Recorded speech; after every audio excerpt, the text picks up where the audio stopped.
তো গ্রামারের নেক্সট আইটেমটা হচ্ছে কন্ডিশনালস। আমরা এই কন্ডিশনালস জিনিসটা রাইট ফর্ম অফ ভার্বের মধ্যে দেখতে পারি, ওইগুলো সূত্রের মধ্যে থাকে।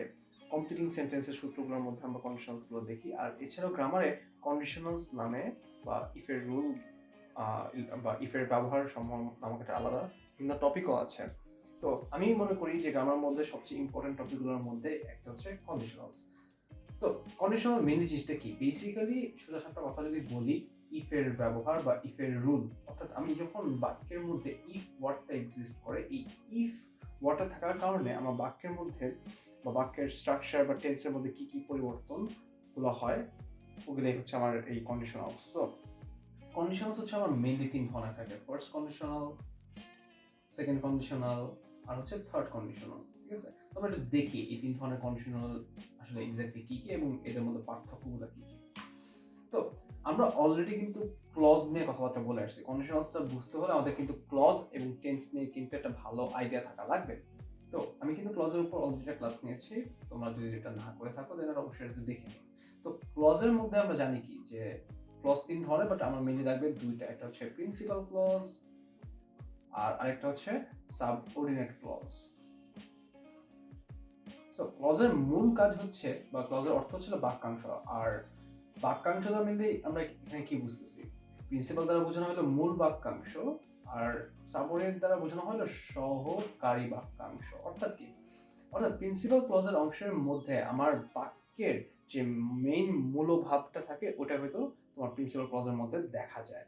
সাবঅর্ডিনেট ক্লজ কি করে যে ওই মূল ভাবটাকে আরেকটু প্রসারিত করে বা ওই মূল ভাবটাকে আরেকটু সুন্দর মতো এক্সপ্রেস করতে সাহায্য করে।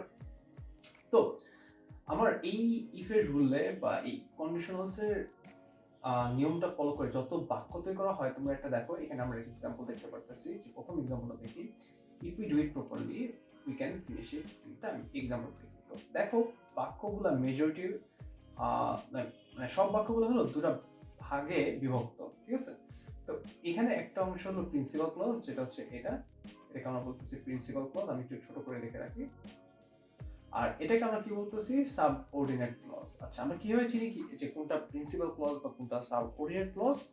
আচ্ছা, ওটা চেনার একমাত্র ওয়ে হতেছে যে আমরা যদি বাক্যটাকে দুই ভাগে ভাগ করি, এমন একটি অংশ থাকবে যেটা তবু একটা সম্পূর্ণ মিনিং প্রদান করতে পারবে।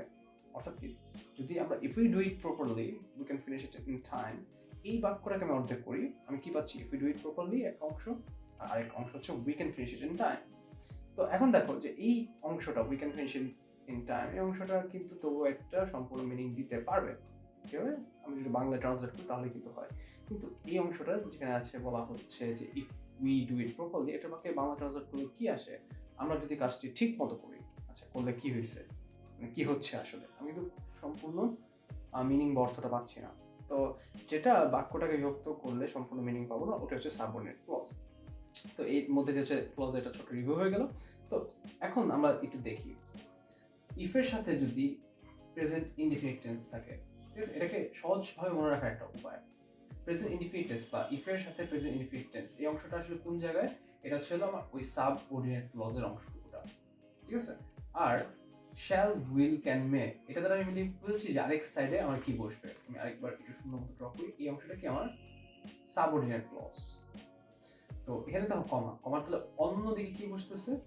শ্যাল, উইল, ক্যান, মে। এটা দ্বারা আমি বোঝাতে চাচ্ছি, মানে বোঝানোর চেষ্টা করা হচ্ছে যে আমার যে প্রিন্সিপাল ক্লজের যে অংশটা আছে, প্রিন্সিপাল ক্লজের অংশটা হচ্ছে আমার শ্যাল, উইল, ক্যান, মে এইসব মোরাল অক্সিলারি দিয়ে কমপ্লিট করতে হবে, বা এইসব অক্সিলারি ভার্বগুলো ব্যবহার করে কমপ্লিট করতে হবে।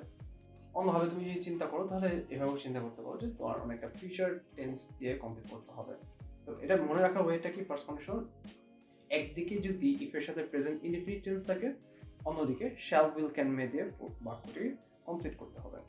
আর এমনকি এই জিনিসটাকে আমরা উল্টা করে দেখতে পারি, যদি একদিকে শ্যাল, উইল, ক্যান, মে দিয়ে বাক্য দেওয়া থাকে, দেন অপর সাইডটি আমরা if plus present indefinite tense দিয়ে কমপ্লিট করবো। সো দেখো এখানে কি আছে? ইফ আছে এবং কি আছে? এটা সাবজেক্ট, ভার্বের প্রেজেন্ট ফর্ম, অবজেক্ট, এরপর এক্সটেনশন বা হাইজাবি যেটাই থাকুক।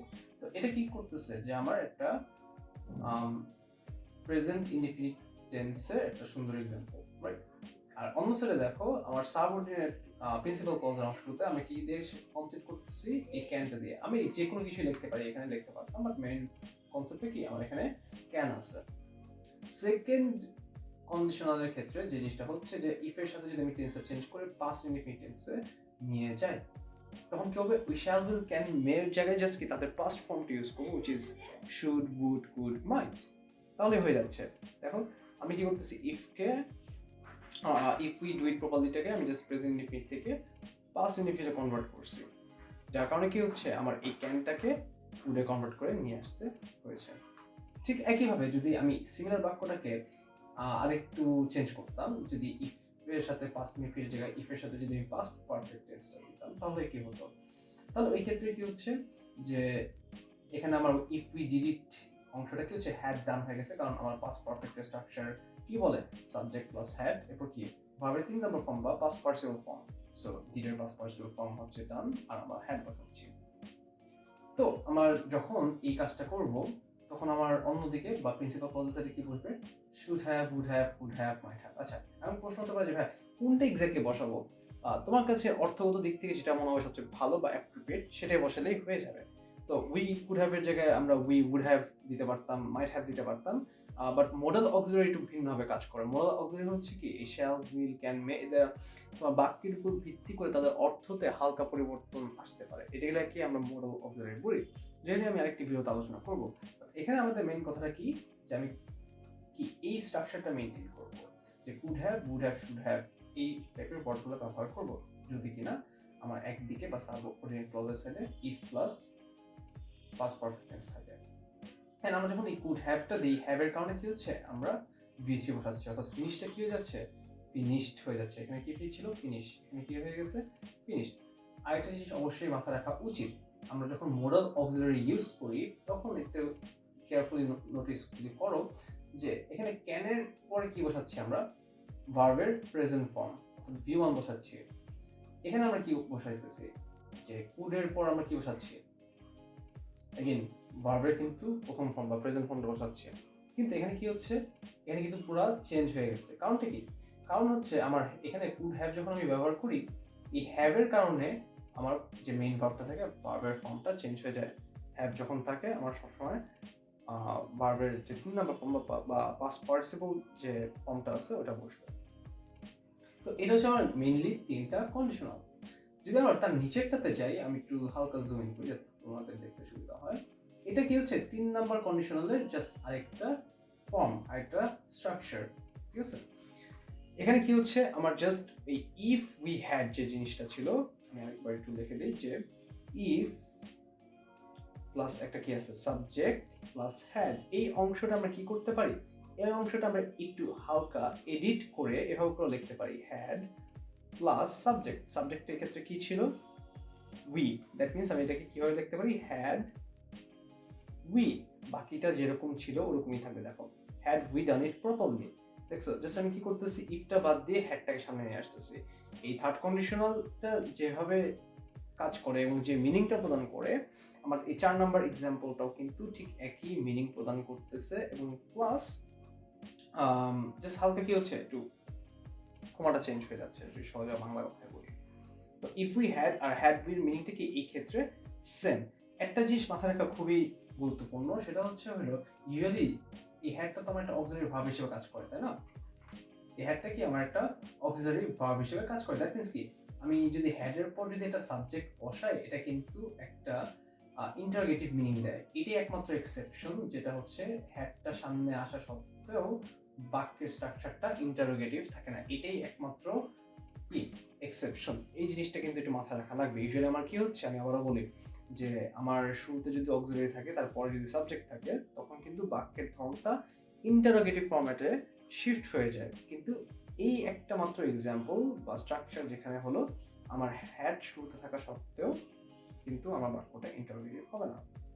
তো এটা হচ্ছে আমার কন্ডিশনালের বেসিক জিনিসটা। এবং লাস্টলি একটা কন্ডিশনাল আছে যেটা একটু ডিফারেন্ট এবং ইউনিক, এটা কারণ বলে থেকে জিরো কন্ডিশনাল।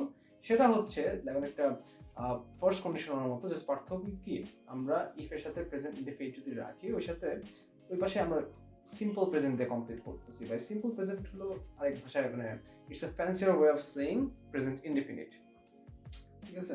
অর্থাৎ আমি যদি এই পাঁচটা প্রেজেন্ট ইনডিফিনিট দিয়ে করি, আমার হাতে একটা অপশন থাকে ওই সাইডটাও আমরা প্রেজেন্ট ইনডিফিনিট টেন্স দিয়ে করার।